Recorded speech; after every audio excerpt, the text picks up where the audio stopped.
بسم الله الرحمن الرحيم.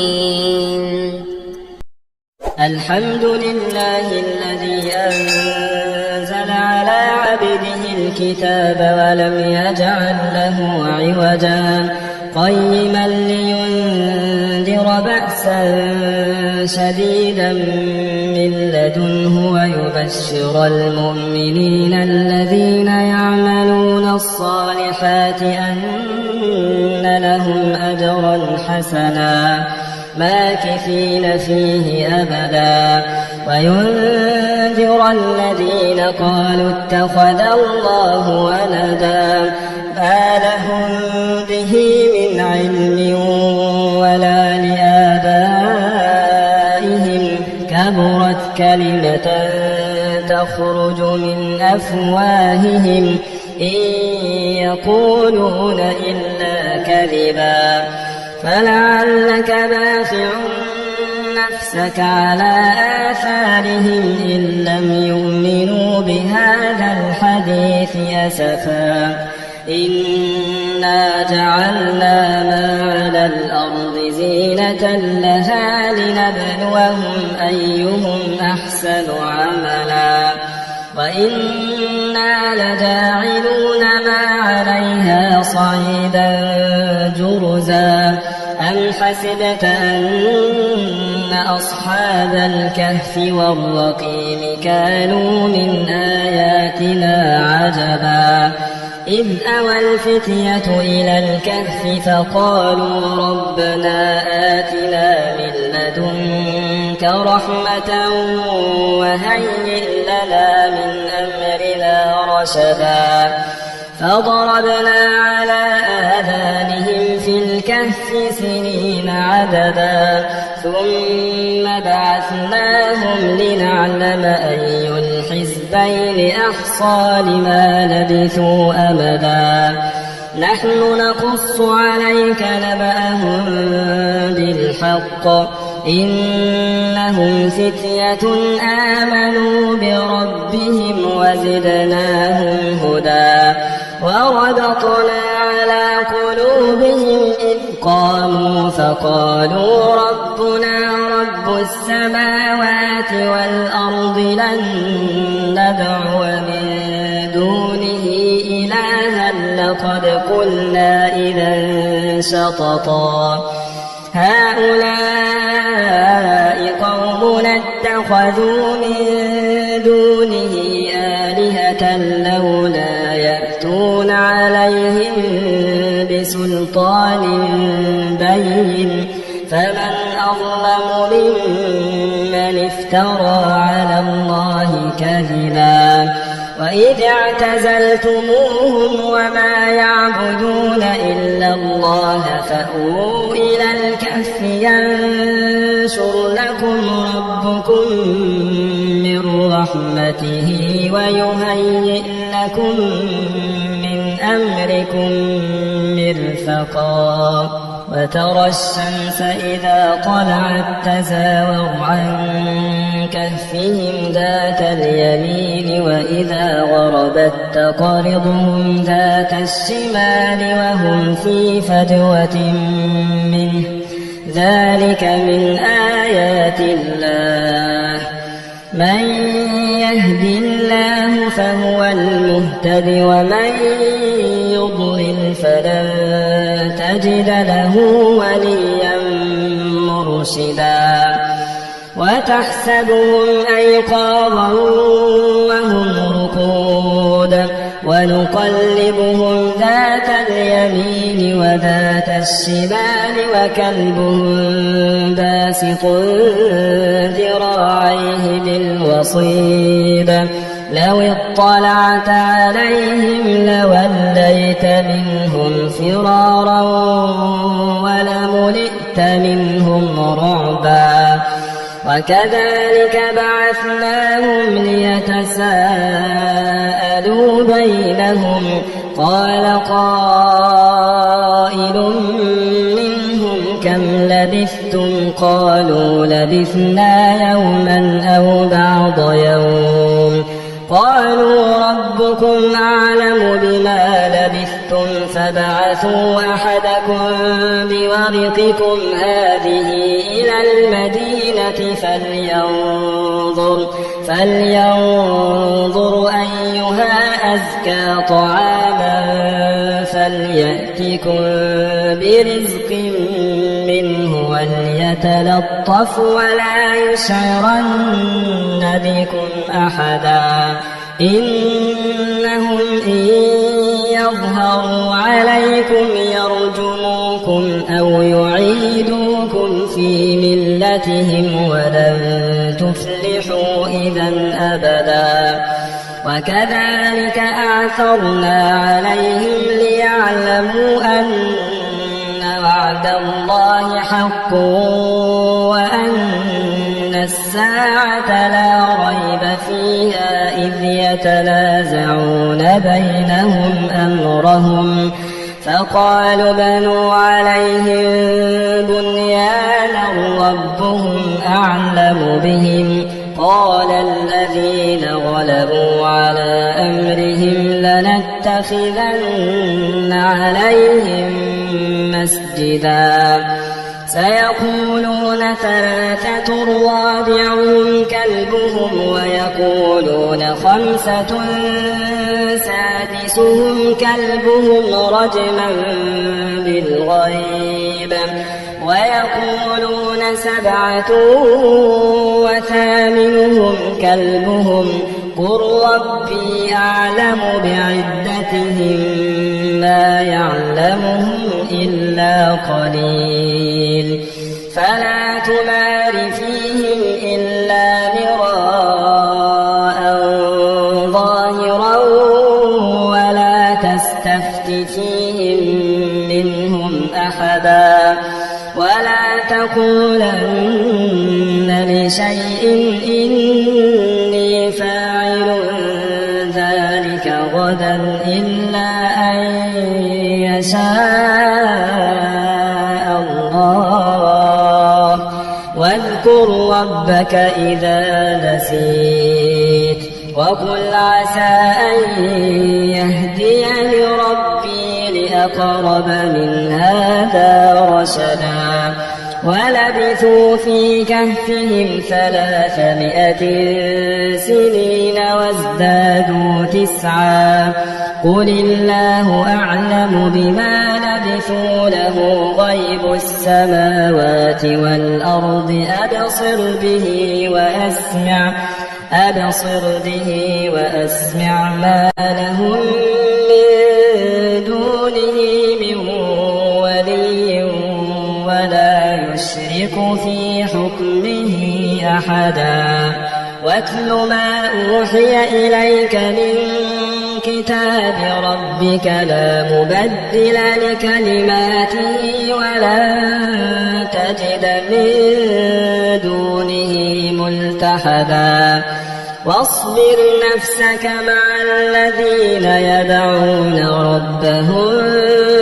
بالغداة والعشي يريدون وجهه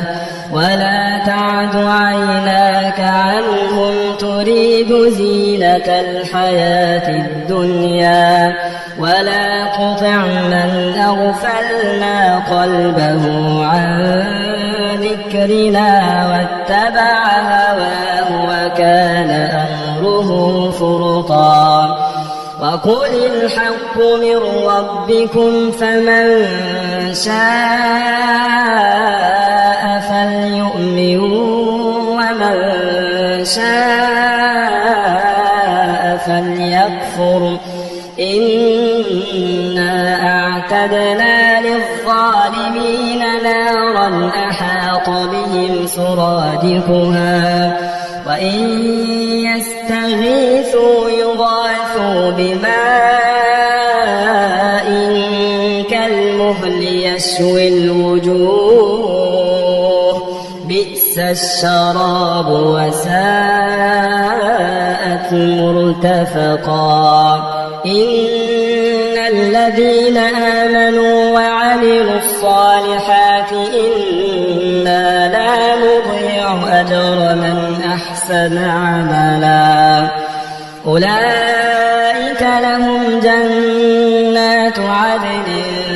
تجري من تحتهم الأنهار يحلون فيها من أساور من ذهب ويلبسون ثيابا خضرا من سندس واستبرق متكئين فيها على الأرائك نعم الثواب وحسنت مرتفقا فاضرب لهم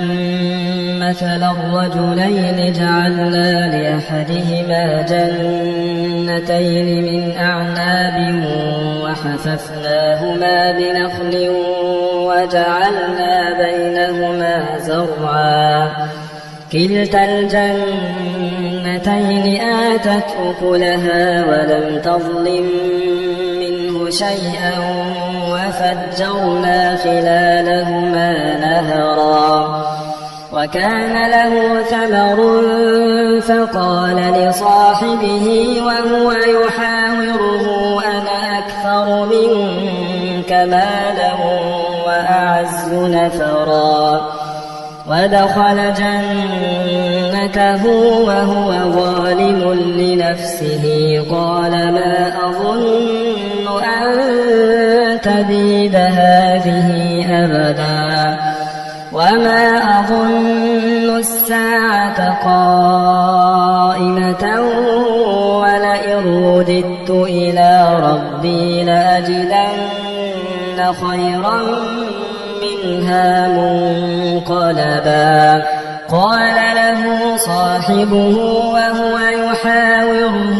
أكفرت بالذي خلقك من تراب ثم من نطفة ثم سواك رجلا لكن هو الله ربي ولا أشرك بربي أحدا ولولا إذ دخلت جنتك قلت ما شاء الله لا قوة إلا بالله إن ترني أنا أقل منك مالا وولدا فعسى ربي أن يؤتيني خيرا من جنتك ويرسل عليها حسبانا من السماء فتصبح صعيدا زلقا أو يصبح ماؤها غورا فلن تستطيع له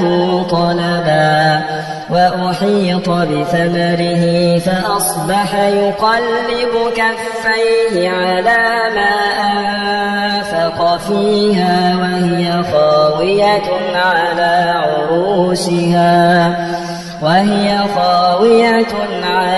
عروشها ويقول يا ليتني لم أشرك بربي أحدا ولم تكن له فئة ينصرونه من دون الله وما كان منتصرا هنالك الولاية لله الحق هو خير ثوابا وخير عقبا واضرب لهم مثل الحياة الدنيا كماء أنزلناه من السماء فاختلط به نبات الأرض فأصبح هشيما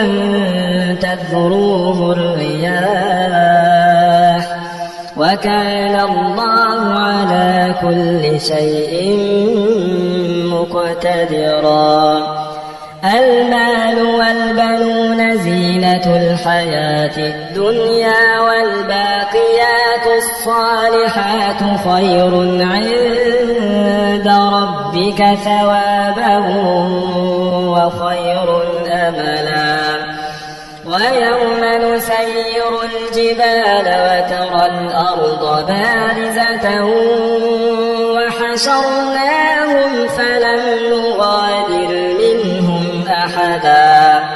وعرضوا على ربك صفا لقد جئتمونا كما خلقناكم أول مرة بل زعمتم أن لن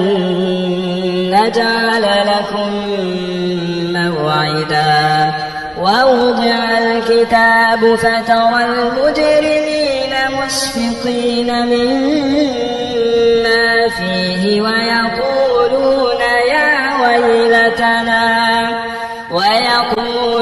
يا ويلتنا ما لهذا الكتاب لا يغادر صغيرة ولا كبيرة إلا أحصاها ووجدوا ما عملوا حاضرا ولا يظلم ربك أحدا وإذ قلنا للملائكة اسجدوا لآدم فسجدوا إلا إبليس كان من الجن ففسق عن أمر ربه أفتتخذونه وذريته أولياء من دوني وهم لكم عدو بئس للظالمين بدلا ما أشهدتهم خلق السماوات والأرض ولا خلق أنفسهم وما كنت متخذ المضلين عضدا ويوم يقول نادوا شركائي الذين زعمتم فدعوهم فلم يستجيبوا لهم وجعلنا بينهم موبقا ورأى المجرمون النار فظنوا أنهم مواقعوها ولم يجدوا عنها مصرفا ولقد صرفنا في هذا القرآن للناس من كل مثل وكان الإنسان أكثر شيء جدلا وما منع الناس أن يؤمنوا إذ جاءهم الهدى ويستغفروا ربهم إلا أن تأتيهم سنة الأولين أو يأتيهم العذاب قبلا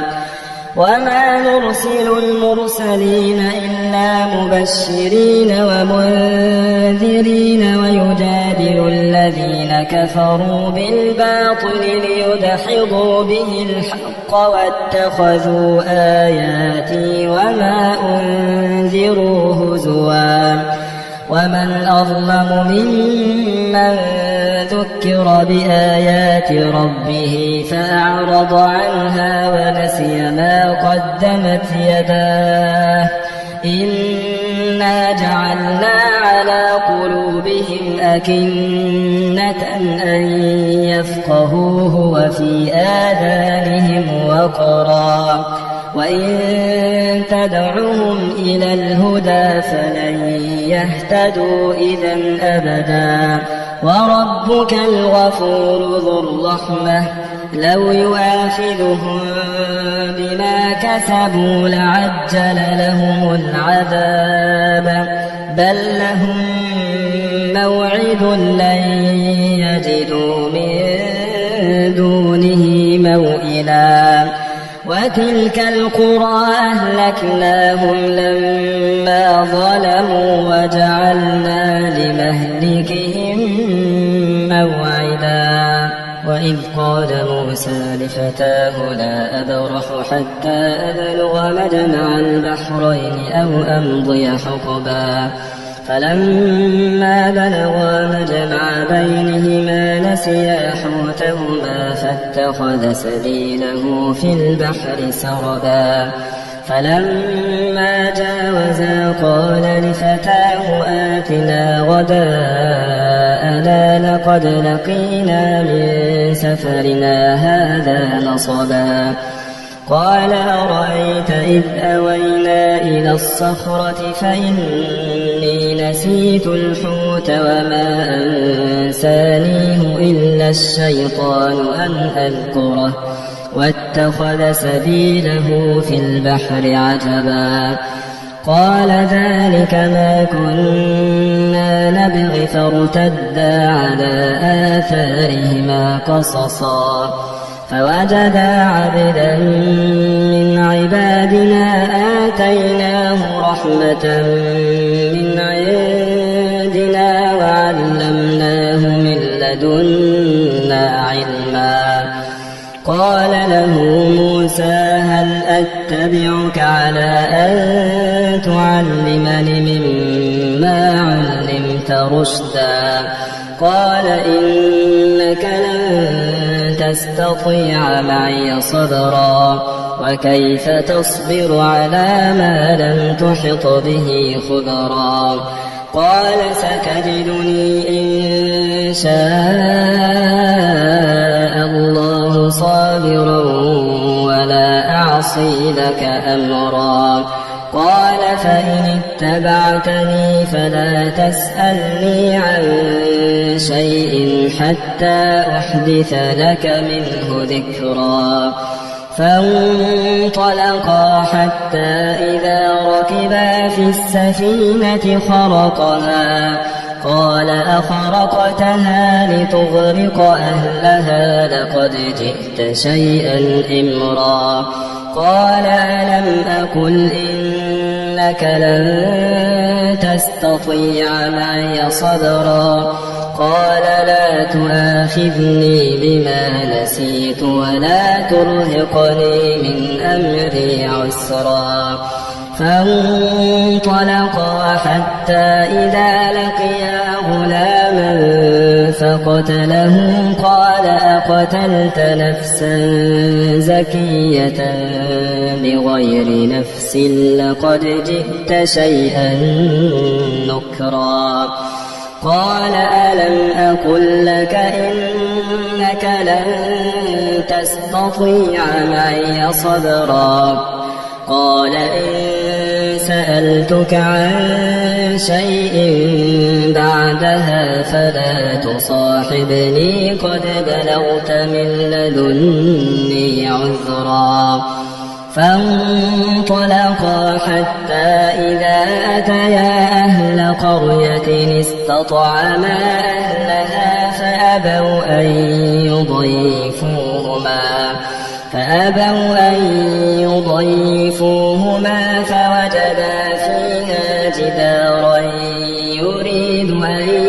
ينقض فأقامه قال لو شئت لاتخذت عليه أجرا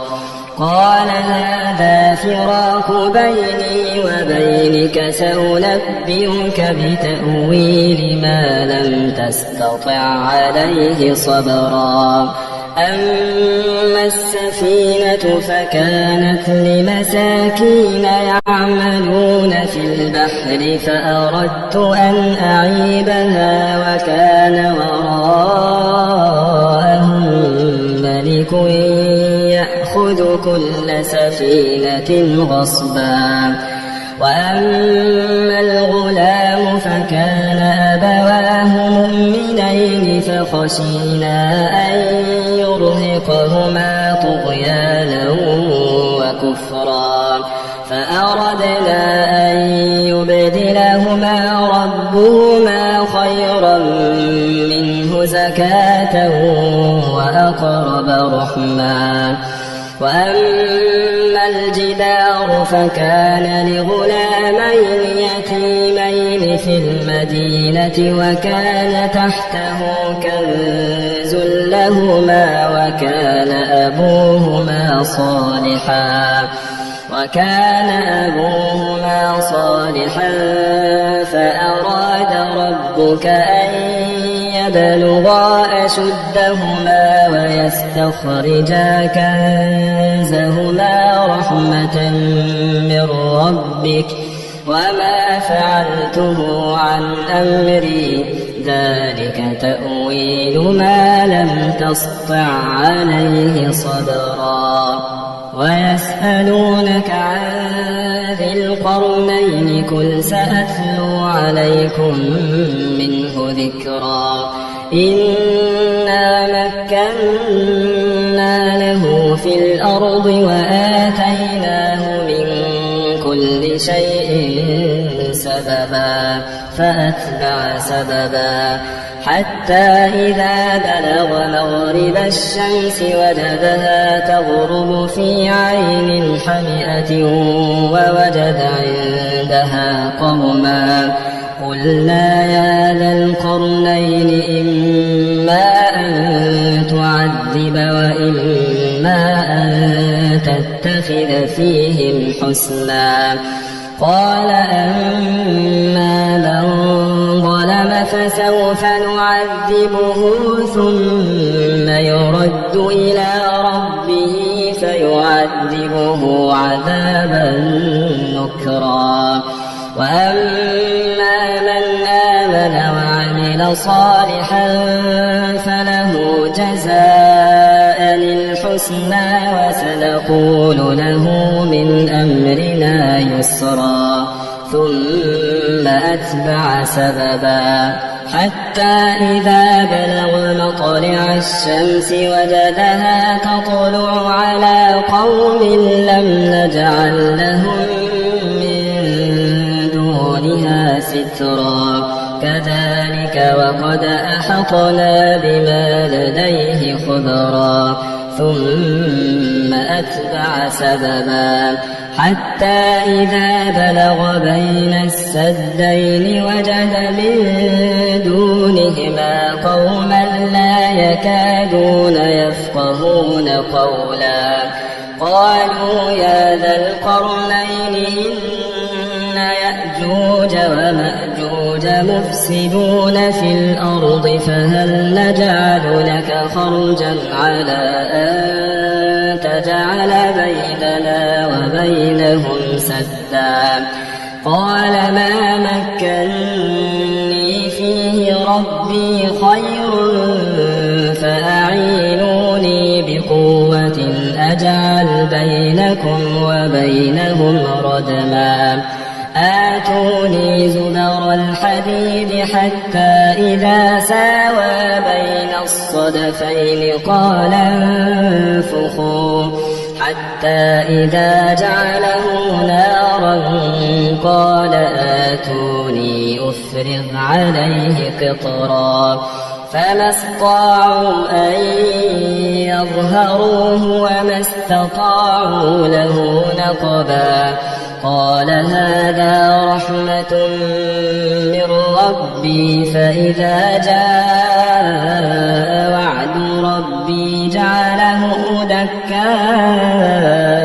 وكان وعد ربي حقا وتركنا بعضهم يومئذ يموج في بعض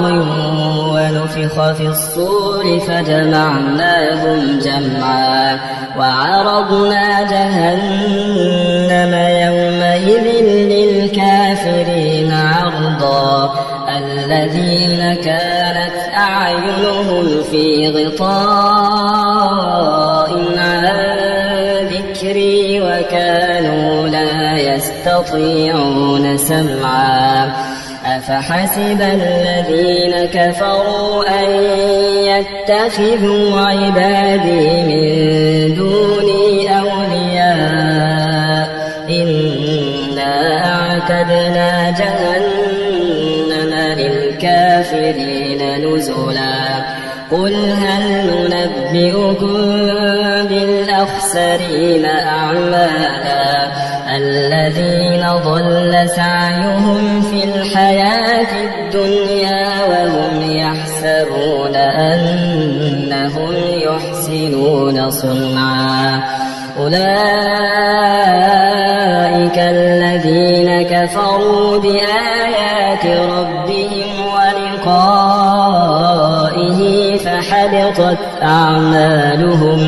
فحبطت أعمالهم فلا نقيم لهم يوم القيامة وزنا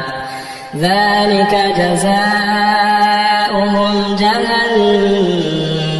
بما كفروا واتخذوا آياتي ورسلي هزوا إن الذين